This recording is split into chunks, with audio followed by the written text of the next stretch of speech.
मैं नहीं जाना चाहता उस चीज़ में, लेकिन जहाँ तक मुझे जानकारी है, बनारस के मतलब गुजरात के व्यापारियों को जो कुंभ में कॉन्ट्रैक्ट मिले हुए हैं, उसमें पेटी कॉन्ट्रैक्टर बनाने का काम कोई किसी ने किया है तो आदरणीय संतोष दास जी ने किया है। पता कर लीजिएगा, मैं दावे से कह रहा हूँ उस चीज़। आम नागरिक है, संगम स्नान करने तक से वंचित है। इस महाकुंभ का जो प्रचार इतना किया, एक इवेंट बना दिया। सनातन हमारी आस्था का विषय है, कुंभ दर्शन पूजन हमारी आस्था का विषय है। इंडिया गठबंधन की तरफ से हुई प्रेस वार्ता में मीडिया से इंडिया गठबंधन के वरिष्ठ नेता जन अपनी बात रखते हुए कहते हैं कि मोदी योगी सरकार के दौर में बनारस बर्बर दमन का केंद्र बनता जा रहा है। हर तरफ दहशत पैदा करने की कोशिश की जा रही है, हर तरह की लोकतांत्रिक आवाज़ों को कुचला जा रहा है। 2024 के लोकसभा चुनाव में प्रधानमंत्री को मिले बड़े झटके के बाद तो डबल इंजन वाली सत्ता प्रतिशोध के रास्ते पर बढ़ चली है। जनता के अलग अलग हिस्सों और लगभग समूचे राजनीतिक नागरिक विपक्ष को निशाने पर लिया जा रहा है। पर दूसरी तरफ जमीन लूट, फर्जी मुकदमों की बाढ़ व बुलडोजर राजनीति के बावजूद बनारस का राजनीतिक, नागरिक व छात्र युवा नेतृत्व पलटवार की मुद्रा में दिख रहा है। बनारस की युवा लड़ाई और तेज करने की मंशा से इकट्ठा होने लगे हैं। दमन व लूट के खिलाफ बनारस में चल रहे सारे संघर्षों को युवा जोड़ने में लग गए हैं और अपनी इस कोशिश में कामयाब भी होते दिख रहे हैं। 30 जनवरी को 11 बजे से इन्हीं सारे प्रयासों को अमल में लाने हेतु रविंद्रपुरी स्थित बाबा साहब अम्बेडकर की मूर्ति के पास सभा और प्रधानमंत्री कार्यालय तक विशाल मार्च का आयोजन कर बनारस से जुड़े 21 सूत्रीय सवाल का मुकम्मल जवाब भी इंडिया गठबंधन मांगेगा। पत्रकार वार्ता को कांग्रेस के वरिष्ठ नेता अनिल श्रीवास्तव, सपा के जिला महासचिव आनंद मौर्य, कांग्रेस महानगर अध्यक्ष राघवेंद्र चौबे, नागरिक समाज के एसपी राय, मनीष शर्मा, सीपीआई अजय मुखर्जी, डॉक्टर राजेश गुप्ता, मोहम्मद उज्जैर, किशन यादव समेत कई प्रमुख लोग उपस्थित रहे। उसके बारे में कुछ बताइए, 21 सूत्रीय मांग क्या है आपकी? क्योंकि मुझे लगता है कि कई वर्षों बाद बनारस में एक साझा विपक्ष इस तानाशाही शक्तियों का सामना करने के लिए खड़ा हुआ है और 30 तारीख बनारस के राजनीतिक इतिहास में दर्ज होने जा रही है।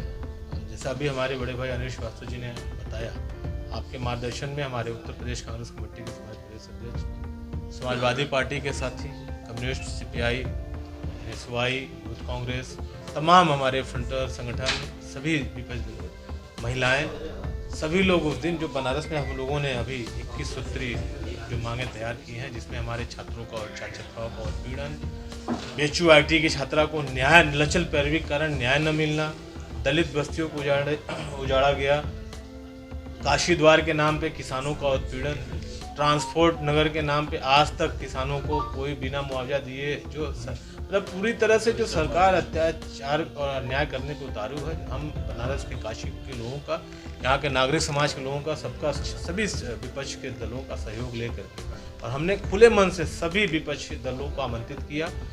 अजय राय जी के आवास से बैठक हुई, अनिल भैया के आवास से बैठक हुई, हमारे लक्कड़ जी के कार्यालय पे समाजवादी पार्टी कर रहे, सभी लोग दिल खोल करके आ रहे हैं और मुझे लग रहा है कि हम लोग 30 तारीख को महात्मा गांधी जी के पूर्ण शहादत दिवस तिथि के अवसर पर बनारस में एक आंदोलनों को लेकर के हालिया वर्षों का नजीर पेश करेंगे और अपनी विपक्षी एकजुटता का प्रदर्शन। अच्छा, महाकुंभ पर जो राजनीति हो रही है, पक्ष विपक्ष दोनों तरफ से वाद विवाद हो रहा है, क्या कहना चाहेंगे इस बारे में? विपक्ष की तरफ से कहाँ हो रहा है, पक्ष ही उसको इतना व्यवस्था नगण्य है।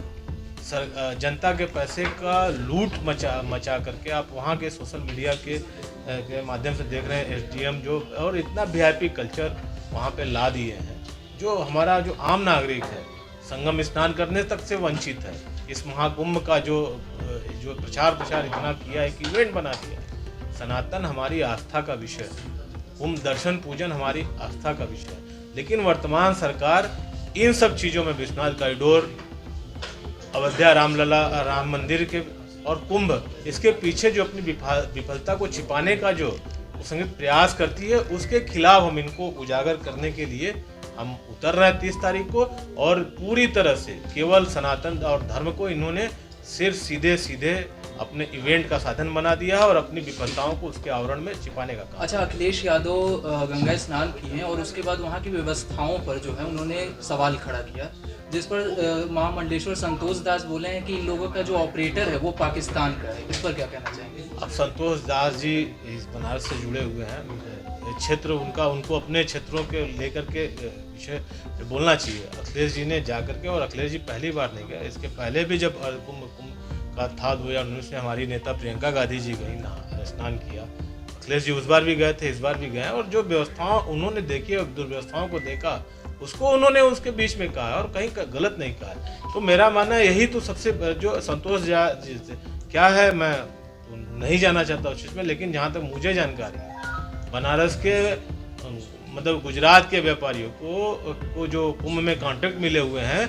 उसमें पेटी कॉन्ट्रैक्टर बनाने का काम कोई किसी ने किया है तो आदरणीय संतोष दास जी ने किया है। आप पता कर लीजिएगा, मैं दावे से कह रहा हूँ उस चीज़ को, और आप मीडिया के सामने कह रहा हूँ। बनारस के लोगों को ले जाके वहाँ पे गुजरातियों को जो ठेके दिए गए थे, उससे पेटी कॉन्ट्रैक्टर का काम दिलाने का काम किया है। तो वो अपना काम करे, हम लोग को राजनीति करना है, राजनीति का काम हमको मालूम है कैसे करना है। हम लोगों की लड़ाई लड़ने का काम करेंगे और उनको न्याय दिलाएंगे। इसलिए स्तुति मांगों को लेकर आ रहे तमाम मुद्दे आपने यहाँ पे गिनाए। सुभाषपा के हमारे पास चुनाव लड़ने के कोई मुद्दे नहीं है, पिछला हमने इतना काम कर दिया, इतना विकास कर दिया कि उसी पे आकर चुनाव लड़ेंगे और जनता हमें वोट देके जीत सुनिश्चित होगी। देखिए, लोकसभा चुनाव में हारते हारते बचे हैं। कौन बचा है? जिसके चेहरे पे भारतीय जनता पार्टी और पूरा सरकार, जिसके चेहरे पे पूरे देश में चुनाव लड़ती है। आप लोग धैर्य से हम लोग का साथ दीजिए। 2027 से बनारस से विदाई होगी और इनकी पूरे सरकार, इनकी जानी तय है।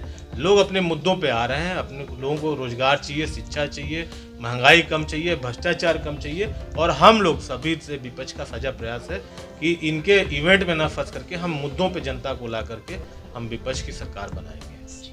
बारी बारी से आपको बता दिए, और आपके बीच में हम यही कहना चाहते हैं कि जो नागरिकों की समस्या है, तरह तरह की समस्याएं हैं, छात्रों की समस्या है, दलितों की समस्या है, अल्पसंख्यकों की समस्या है, बुनकरों की समस्या है, हर वर्ग प्रताड़ित है इस राज्य में। उनकी जो छोटी छोटी लड़ाइयाँ जगह जगह पे लोग लड़ रहे हैं अपने अपने माध्यम से, उनको सबको समेट के हम लोग एक बड़ी लड़ाई लड़ने की शुरुआत करें। कैसे लड़ाई लड़ेंगे, कहाँ पे ये लड़ाई लड़ेंगे आप? लड़ाई तो सड़क पर ही लड़ेंगे, नेचुरली लड़ाई सड़क पे लड़ेंगे, और सब लोग लड़ रहे हैं सड़क पे, फुटकर जगह पे लड़ाइयाँ हो रही हैं, आप लोग देखते होंगे। और जो छोटी छोटी लड़ाइयाँ हो रही हैं उसको आसानी से ये लोग दबा दे रहे हैं, पुलिस के माध्यम से, प्रशासन के माध्यम से। इसलिए हम लोग की कोशिश है, सभी राजनीतिक दलों के लोगों की, नागरिक संगठनों की ओर से, कि सब लड़ाई को एक साथ मिलाकर समेट कर हम लोग एक बड़ी लड़ाई लड़ेंगे। क्या पीएमओ कार्यालय में घेराव भी करेंगे क्या? हम लोग का वही है, कार्यक्रम तो वही है। हम लोग ज्ञापन लेके और सबकी समस्याओं का एक पत्रक हम लोग बनाए हुए हैं, उसको लेकर हम लोग जाएंगे पीएमओ ऑफिस तक, और ये उनको चेतावनी की मतलब हम लोग चेतावनी देंगे कि हमारी समस्याओं का लोगों का समाधान हो और संविधान के तहत यह देश चलाया जाए, वरना इसके खिलाफ हम लोग संघर्ष करेंगे। अगर पीएमओ कार्यालय तक लोग पुलिस रोकती है तो क्या करेंगे इसके लिए आप लोग? अब तो वो जब रोकेंगे तब वहाँ पे निर्णय होगा कि क्या कर सकते हैं। पिछले साल भी इसी तरह हुआ था, पुलिस रोक दी थी आप लोगों के लिए। हाँ, वो तो भाई ताकत उनके पास है, वो तो रोकेंगे। हम लोग के पास तो जनतांत्रिक अधिकार है, अहिंसक तरीके से हम लोग अपनी बात रखेंगे, लड़ाई लड़ेंगे, वो अपना काम करेंगे, हम अपना काम करेंगे, और फिर परिस्थिति जैसा होगा वहाँ पे निर्णय लिया जाएगा। शहरी जन की आवाज नौका ही समाचार। ऐसे तमाम खबरों के लिए बने रहिए हमारे साथ।